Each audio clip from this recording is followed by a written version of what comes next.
Hello, it's Adrisk here and welcome to another fantastic video on my series for the best games of a letter, Arcade Edition. And this is for the letter P. This is where I imagine I can only choose 5 games per letter per system and have to discard all else. What would I choose? So this means I'm not coming at it from the point of view of what games are most revered or important to video gaming history, but instead that simple question, what games do I personally enjoy to play most of all? Now this series is all a bit of fun really, and it's just here to highlight some great arcade games and maybe rekindle some nostalgic memories or introduce you to some titles that perhaps are new to you and encourage you to give them a go. As I mentioned, this video is my favourite arcade games for the letter P. So without further ado, let us begin. Right, okay, for my 5th choice, I've gone for the fantastic update to Pac-Man by Namco called Pacmania. Released in 1987, and this was the 8th in the Pac-Man series, including the spin-offs. And it has a hapless hero set on an isometric viewpoint this time, with the maze, and during this 3-year gap since his last outing on Pacland, our yellow pill muncher hasn't been idle, no siree, and he's now learned to jump, or that belly bounce, over the ghosts this time. Now the ghosts meanwhile have 2 additional friends from the normal Pac-Man lineup. There's Sue from Miss Pac-Man and Pacland fame, and joining her this time is a ghost called Funky, who's exclusive to this game and is annoyingly a ghost that can jump as well, which is really annoying because you can't use a jump trick on him without dying. Now I have such fantastic memories of this game, and that's partly because of the great home ports and the Amigas and the consoles, which meant that whilst growing up, although the actual arcade version itself passed me by, with me never seeing this in the actual arcades back in the day, I nevertheless became hopelessly in love with this game because of the great home ports, and I'd played it to death. So naturally, as soon as MAME became a thing, this was one of the games that I immediately turned to. And, you know, looking at it, it's easy to understand why I had such an affinity with this game, and still to this day, because it's so much fun. From the catchy adrenaline pumping music to different mazes set across 4 worlds of a varying difficulty. There's Block Town, the easiest, Pac-Man Park, or Sandbox Land, and if you beat all of those you get to see a final 4th world called the Jungly Steps, which is the hardest. So there's loads of variety here to keep you interested. There's also nice touches added to the game as well. There's additional power-ups to the standard power pill. This time there's green pills that sometimes appear that moves our Pac-Man faster, and a red pill to give him temporary double points, which is great if you're doing the score hunting. Yes, all in all, this game is a sheer delight, and it's one that is particularly wonderful to finally see in its original arcade cabinet glory, because the cabinet design itself is simply stunningly beautiful. Now to play this game today, well, it's appeared on numerous compilations over the years, with Pac-Man Museum on the 360, PS3 and Windows being the most recent. But if I'm honest, the MAME emulation does a far better representation than the official Pac, because Pac-Man Museum really does have poor emulation and it's poorly done overall. But thankfully, this is another machine that can be found in Arcade Club in Bury, and you can play this gorgeous game as it was meant to be played and seen, and it's a real pleasure to behold. Okay, let's go on to my 4th choice, and I've gone for the lesser known 3D Capcom fighter called Project Justice, or Rival Schools 2, and released on the Naomi board in the year 2000. Like the first game, this has a range of school stereotypes, from science jocks to school nerds, all inexplicably smashing each other over the head for some reason. Well, in fairness, the game does try to explain this in the story mode, but you know me, I just clicked through all the dialogue just to get to all that fun smashing goodness of the game itself, rather than understand what's going on. Yes, for those who know their Capcom 3D fighters, then you'll know pretty much how this works. It does share a lot of the mechanics. But the thing that sets it apart for me is the team-up space special. This allows you to temporarily bring in another team member, sort of tagging them into the action. And they all have varying set pieces depending on the character you tag in. Now this can be something as simple as increase the health through a pep talk to your current fighter, or a wonderful attack on the enemy.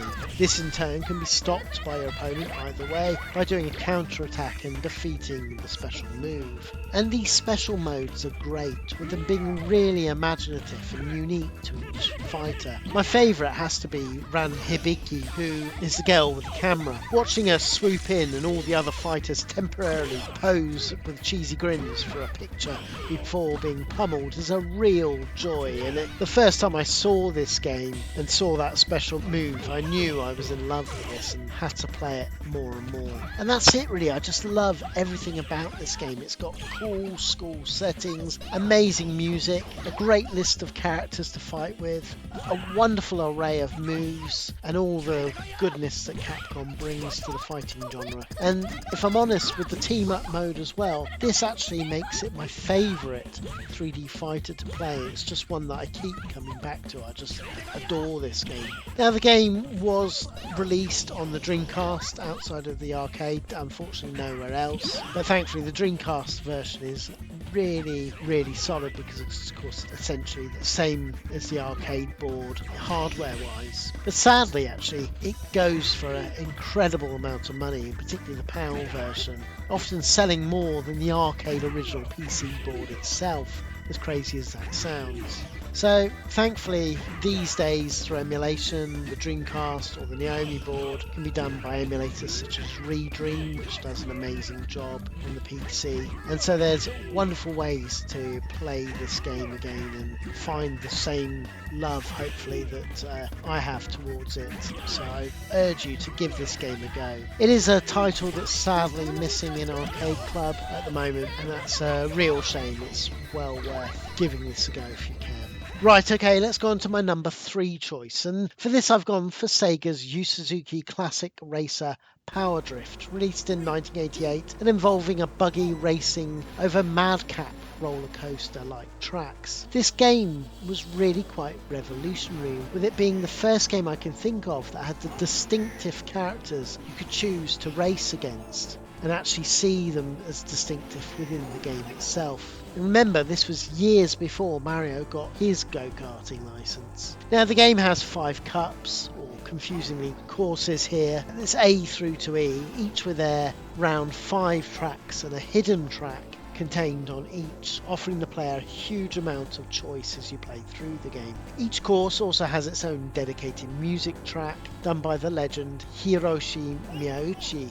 Yes, he of Outrun and Afterburner music fame, to name but a few. And again, he doesn't disappoint here, with a great set of toe-tapping music tracks to race along to. And that's it with the game, really. It's fun, it's fast, with only the crazy, twisty roller coaster tracks sometimes causing confusion for the player. And I know that this puts some gamers off the game, but for me, stick with it. There's loads to love here, and it becomes very rewarding when you master all the tracks. Now, incidentally, if you're skilled enough to come first on all these tracks in a course, and I'm certainly not one of them yet, then you're treated to an extra hidden track. On each of these courses, A, C and E, your buggy turns into the Afterburner plane on the final special track to race the other buggies against. You can do the same on courses B and D, and you get the hang-on bike. These are cool extras, and it's something wonderful to work towards. I've just shown you here today using the cheat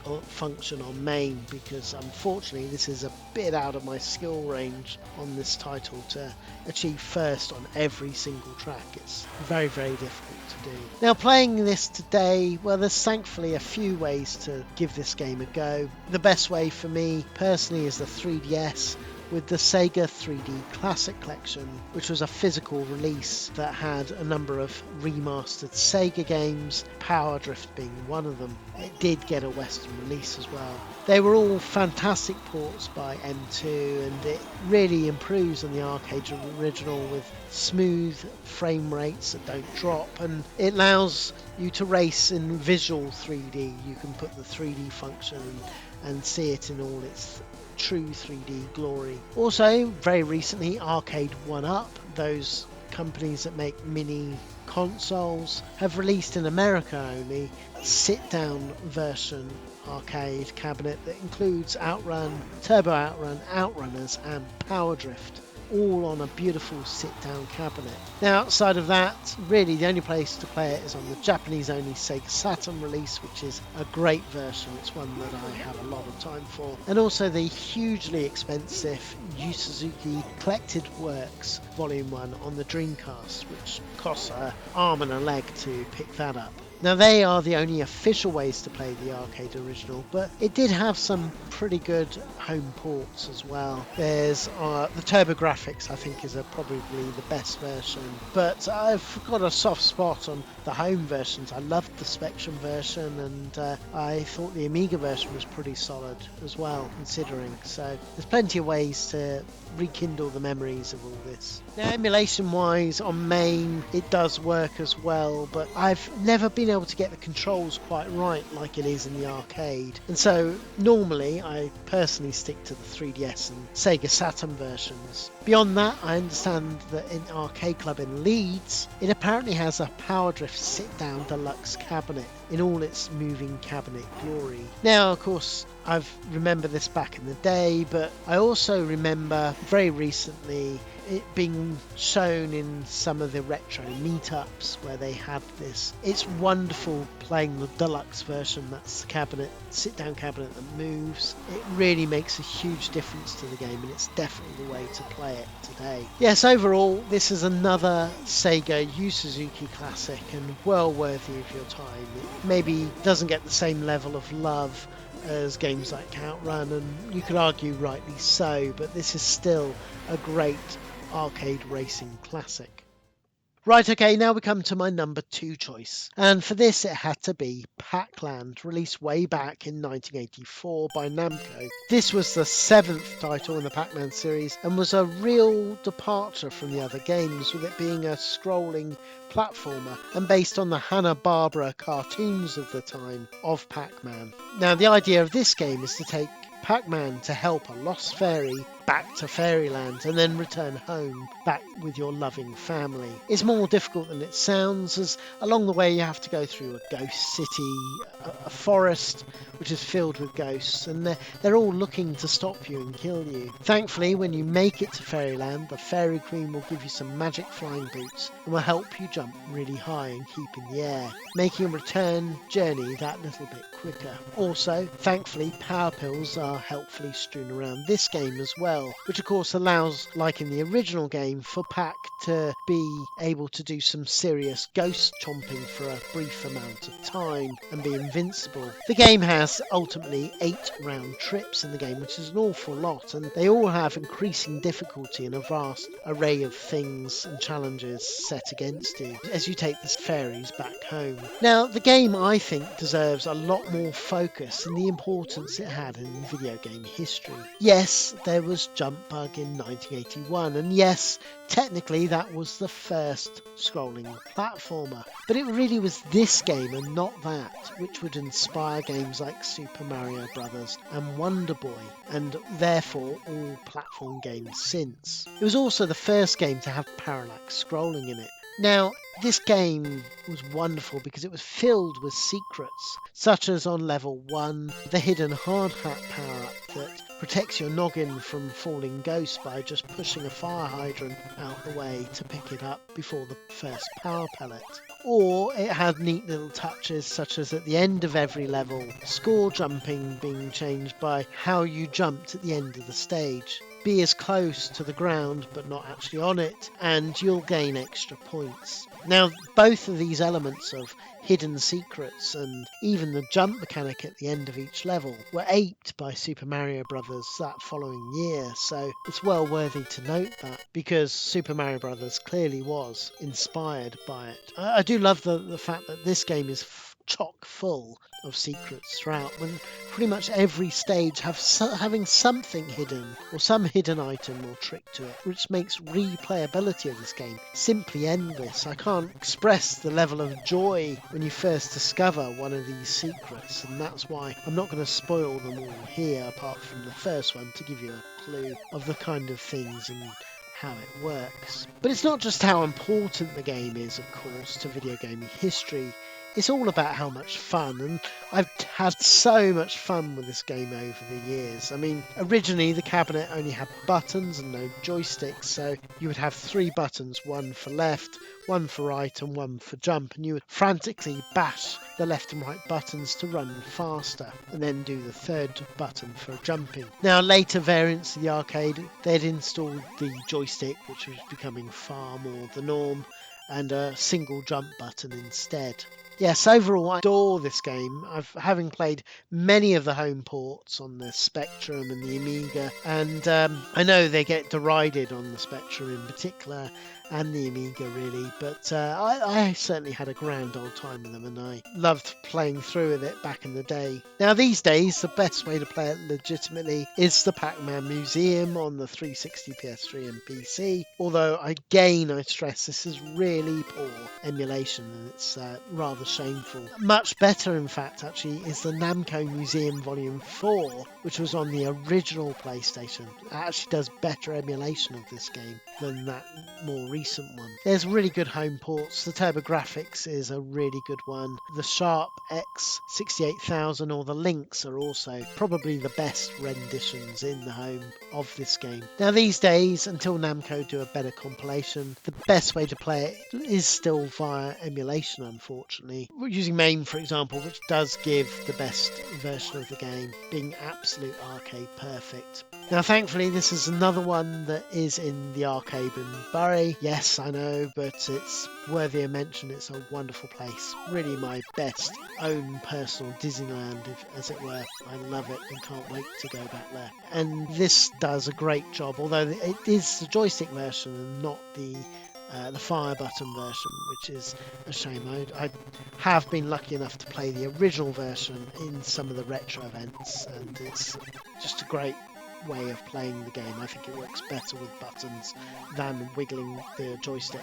Okay, so that brings me on to my first choice, and I've gone for the game Pang, released by Mitchell in 1989. Now, it's known in Japan as Pumping World or Buster Brothers in America, and this is a spiritual successor of the little-known title by Hudson Soft in 1983 called Cannonball, which was released on the MSX and the Humble Spectrum. But although it's a similar idea of popping bubbles, Pang is really its own game entirely. There is a story of sorts to explain the madcap action. You can play 1 or 2 intrepid bubble hunters who, armed with their trusty harpoons, travel country to country to rid the world of these killer bubbles that are attacking all the famous landmarks set around the world. Now, gameplay wise, it's a bit like Asteroids meets a platformer. You see, each time you pop a bubble, it will split into 2 smaller bubbles which bounce lower and thus must also be destroyed. Pop right down to the smallest bubble and they all disappear. Clear all the bubbles on the screen and you move on to the next level. Each country is set with 3 stages. There's a morning stage, a dusk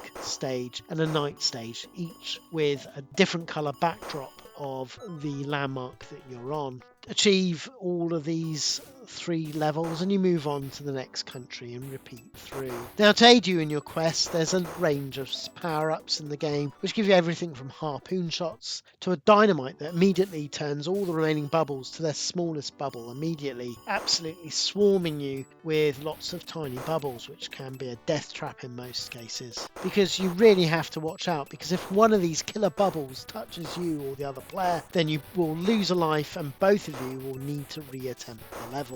Yes, I simply adore this game, from the famous landscape backdrops to the wonderful lineup of amazing tunes that play perfectly with the game, being the perfect accompaniment to the action. But mostly it is the gameplay that is so compelling with this game, with it being just so much fun, and actual genuine strategy of how to tackle each level to progress through. Now, like most people back in the day, I've sadly never actually seen this game in the arcades, with only the fantastic home ports on the C64, Spectrum and Amstrad, and especially the Amiga and Atari ST ports, which incidentally the 16-bit versions are nigh on perfect. Only removing enemy animals, which quite frankly are quite annoying in the arcade original. I actually prefer them without them. The console versions are also really good for the game. There's the SNES version and also the TurboGrafx CD. Now the TurboGrafx CD has CD music and it's slightly different visuals, which does deviate from the arcade original, which I don't like.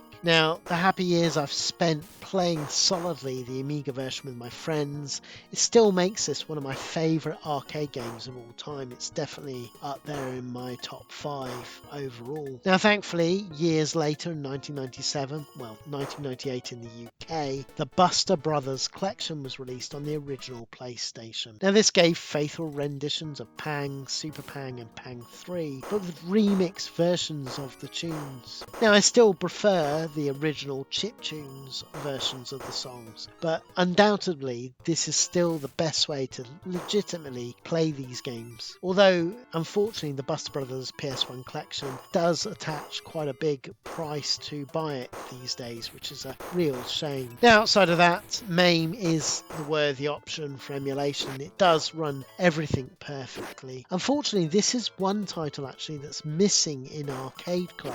They do have Super Pang and Pang 3 sometimes on display, but they've never shown the original game, and I think that's a real shame because I personally think that this one, the first one, has never been bettered, with the second having unnecessary complications and adding too many gimmicks, and the third, actually I quite like the third, but again the different characters have too many options with how they fire the harpoons.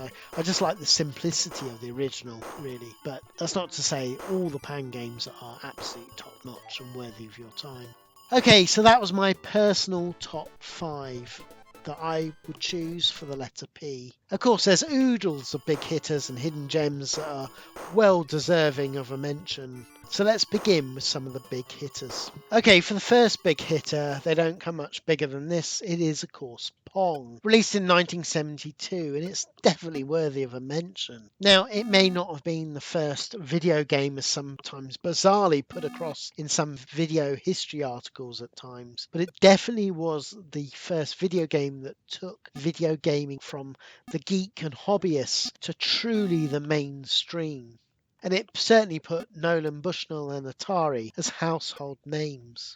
Now, to play the game today, well, the Atari Vault collection on the PC has a wonderful version of Pong included, along with many arcade classics. It's a joy to play, particularly as it actually, unlike the original, it does do single player, so you can enjoy playing this yourself and seeing what all the fuss is about. Then of course another huge hitter is of course Pac-Man, released in 1980 by Namco. This was the first game to have a marketable and recognisable hero, and this again helped progress video games to the masses. Now this game is of course so much fun, and it's very, very important to video gaming history. All of that's undisputed. But for me, I just couldn't choose it. I get bored of the mazes. I just can't get better at the game, and therefore I couldn't put this in my top 5 list, preferring Pacmania sequel. Of course, Pac-Man's success meant there were a string of sequels, all worthy of your time. My favourite probably is Miss Pac-Man of the Maze games, but for the ones beginning with P at least, Pac and Pow, released in 1983, is probably my favourite. This adds another friend called Miru and has lots of neat touches, such as flipping the cards to open gates to get the fruit,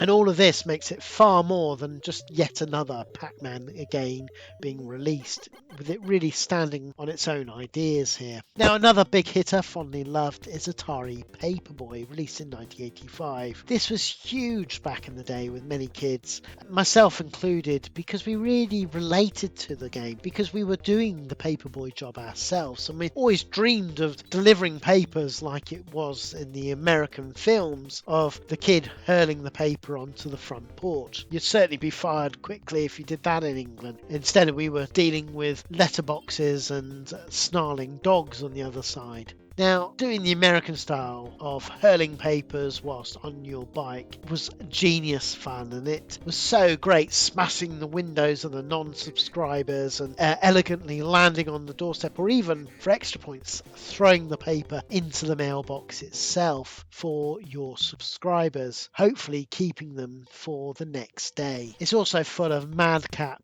enemies and characters all trying to block your path on these busy streets as you work your way through. Now, for me, most of my memories of this game isn't from the arcade original. It's actually the brilliant home ports, the Spectrum, the Atari, the Amstrad, the C64, and the Amiga also had fantastic versions of the game. Now, playing the arcade original cabinet itself, I find personally the game has far too sensitive controls, and I've played it recently because, yes, this is another one in Arcade Club, and it still is so difficult to play, making for me the home ports of the game far better than the arcade original. Now, if you do want to play legitimately the arcade original games, then I'd suggest Midway Arcade Treasure Compilation, which came out on the GameCube, the PS2 and the Xbox era, or MAME emulation are the best, although like the arcade original, I think you'll be quite surprised how loose the controls are and how difficult it is to control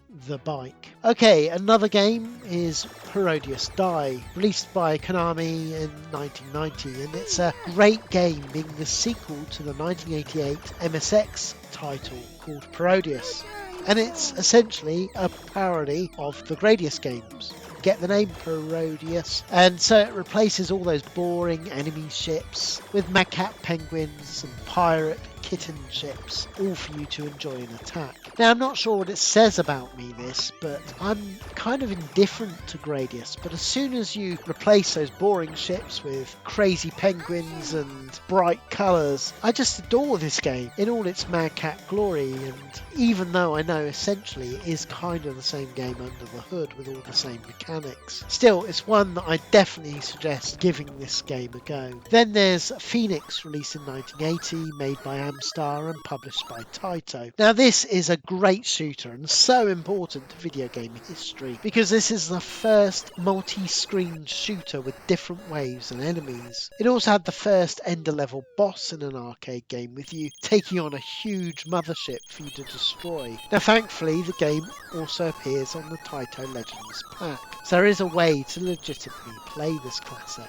It's certainly one of the favourites of my wife's. This is the one that she always is drawn to and has the most memories of. Talking of fond memories, for a lot of people, Pit Fighter by Atari, released in 1990, is another popular game from back in the day. It's a legal fighting ring where anything goes, and it was never really a personal favourite of mine, if I'm honest, because I find that the fighting moves in the game are too limited and it's all not smooth enough to truly be fun, in my opinion. Still, it is notable for being the first fighter to use digitised graphics, being a whole 2 years before Mortal Kombat was released. Now, Midway Arcade Treasures 2 on the Xbox, GameCube and PS2 does have this game, and outside of MAME is probably the best way to play this game today. Now, another all-time classic is Namcos Pole Position. Released in 1982, this really took the racing game genre by storm, offering the now common behind-car viewpoint and great car handling mechanics. It was the games like this that truly led the way for titles like Outrun and Hang On by Yu Suzuki all those years later. Now, the best way to play this game today legitimately is on the Namco Museum 50th Anniversary Collection on the PS2, Xbox and GameCube. Also, of course, MAME has it emulated perfectly as well, although I find the controls a little too loose on those versions. Now, another title worthy of your time is Point Blank, released in 1994 by Namco, and it has its sequels. It's essentially crazy shooting target ranges for you to take on and blast your way through. It's a lot of fun and worthy of your time, even though I probably don't like it as much as other people. Now, talking games that I don't personally like as much as other people, another Another one is Sega's Pengo. Released in 1982, as you play a penguin, you must push blocks of ice to escape and defeat the enemies. One that I do enjoy is Power Stone, which is a great, along with its sequel, being full-on 4-player madcap arena fighting action. Now released on the Naomi board in 1999, this is a 3D arena fighter with all-out fighter action. It really does get madcap as you're fighting your way through. It's a huge amount of fun. The Dreamcast home port is particularly good, and the game doesn't go for that much because it was quite popular in the day, so you can buy it up quite cheaply, or of course do the Redream emulator, which is a wonderful way to play the Dreamcast games. Now another title is of course Punch-Out, released by Nintendo in 1984. Now this is a game that's better known for its NES home port, which has Little Mac. Now the arcade version is different because the original, which is the arcade version, has like a gridded fighter that you could look through. Obviously the NES or Famicom couldn't do this, so they did a fantastic little sidestep by making the character really small so you could still see the other player rather than try to do the grid. It works really well, and Little Mac was born as one of the Nintendo finest warriors. This is a fun game, it's got cool characters. I've never really gelled with Punch-Out as much as many of our American brethren, but there's clearly a lot to love here, and I do get why so many people have such nostalgic memories of this title. Talking of nostalgic memories though, the Puzzle Bobble series is well worth of your time. Now it is known as Bust a Move in certain quarters like the US and Europe, but I've always known it as Puzzle Bobble really. Released in 1994, this is a Taito puzzler. Has you aim a pointer gun that you can fire colours to match others to make them disappear when you get 4 in a line. All the while the roof is getting lower and lower, making this more and more difficult. It's a huge amount of fun and well worthy of your time with this one. Now talking of puzzlers though, there is of course Compile's Puyo Puyo, published by Sega and released in 1992 in the arcades, although actually it was originally released in 1991 on the MSX and the Famicom by Compile. It's a really fun puzzle game. I'm sure you know it, even if you know it as Dr. Robotnik's Mean Bean Machine on the Mega Drive. It's essentially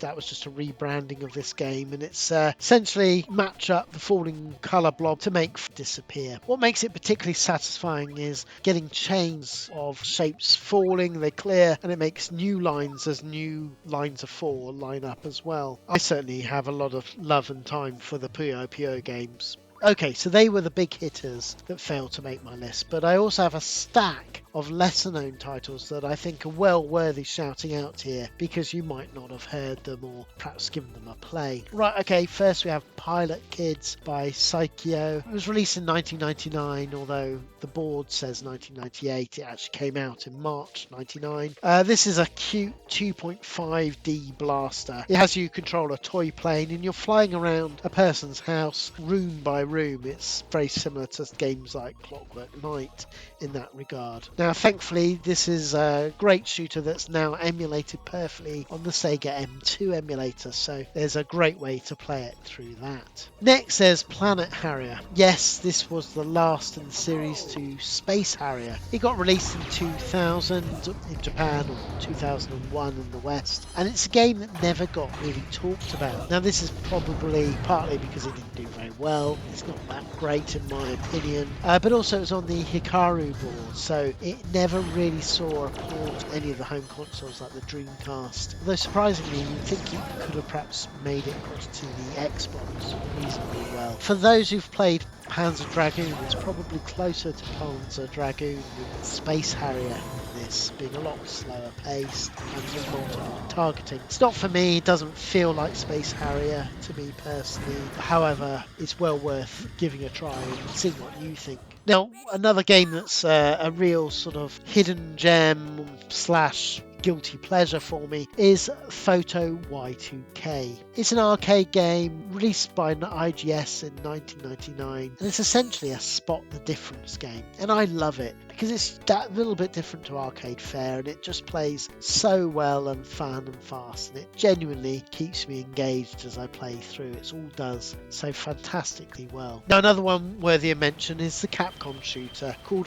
Gear No Arashi, released in 2001. Now, this game has recently become much more popular, with it appearing on the Capcom Arcade Stadium collection on the Switch. Yes, it's one of the games you can pick up, and it's wonderful to see that that's the case, because this is a great blaster. It's got amazing bosses and wonderful bullet patterns, all as you live in a world of no adults and fly warplanes as kids to protect the ones you love. It's just a silly but fun horizontal shooter, well worthy of your time. Talking of hidden gems though, they don't come more hidden than this one, Puli Rula. Now, this is a wonderful Japanese bizarre scrolling beat 'em up by Taito. It was released in 1991 and saw a couple of home ports in Japan only on the Sega Saturn and the PS1. Now, it also did appear in the Japanese release of the Taito Legends compilation as well. It's set in Radish Land here, and you play Zack and Mel,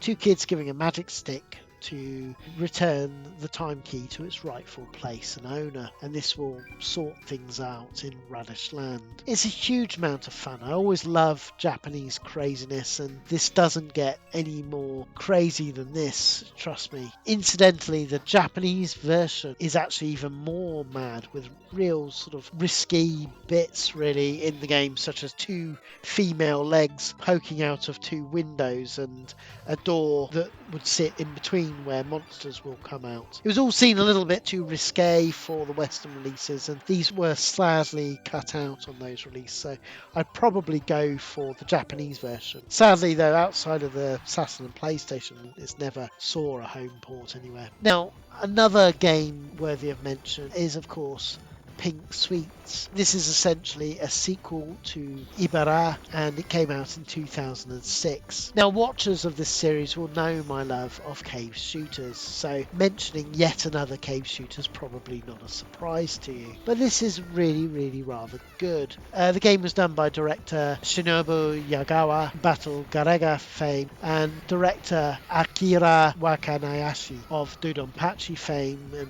working on many of Cave's finest games. Now, this one is probably one of the weaker ones, but I love it. It's got the bosses that were in that Ibarra first game, where you actually get to play them in the second, which I think is a nice touch, and it's certainly a great shooter that has a wonderful port if you want it legitimately on the 360. You can. It's part of the double pack, and well worthy of your time.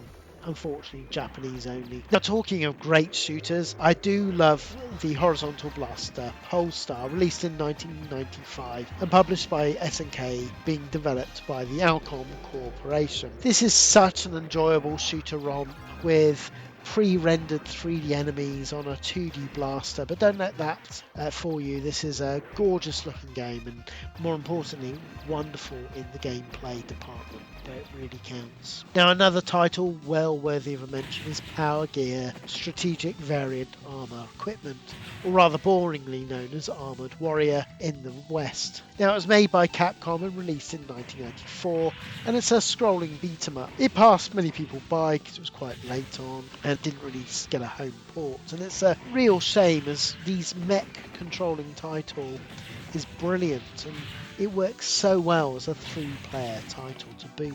Now, for beat 'em ups, I've saved the best for last though, because Capcom's often forgotten title, The Punisher, released in 1993, is brilliant and well worthy of your time. It is of course based on the Marvel anti-hero, and it lets you play him, or even cooler, Nick Fury. They're both really cool characters for you to control, and I love that to begin with, but this game is chock full of neat touches and there's nods to the comic book original, all as you defeat the criminal mastermind that is the Kingpin and his array of henchmen. This is such a fun game to play. Right, there you go. That was my top 5 for the letter P, and a ton of honourable mentions. It certainly was a great letter, and I apologise for the length of this video, but I really wanted to give all these games a mention. For many of these games, I had so much personal nostalgic memories for me, and it was great going through them again. I'm really happy with my choices that I've chosen though, but I can't wait to hear your suggestions and what you would choose for this letter. It's great discovering these games along with you. So anyway, look out for my next video for the letter Q. It's of course going to be short and sweet, thankfully, that episode, because there's not too many games in the letter to cover, but there's certainly some pearlers well worthy of your time. So until next time, keep it retro.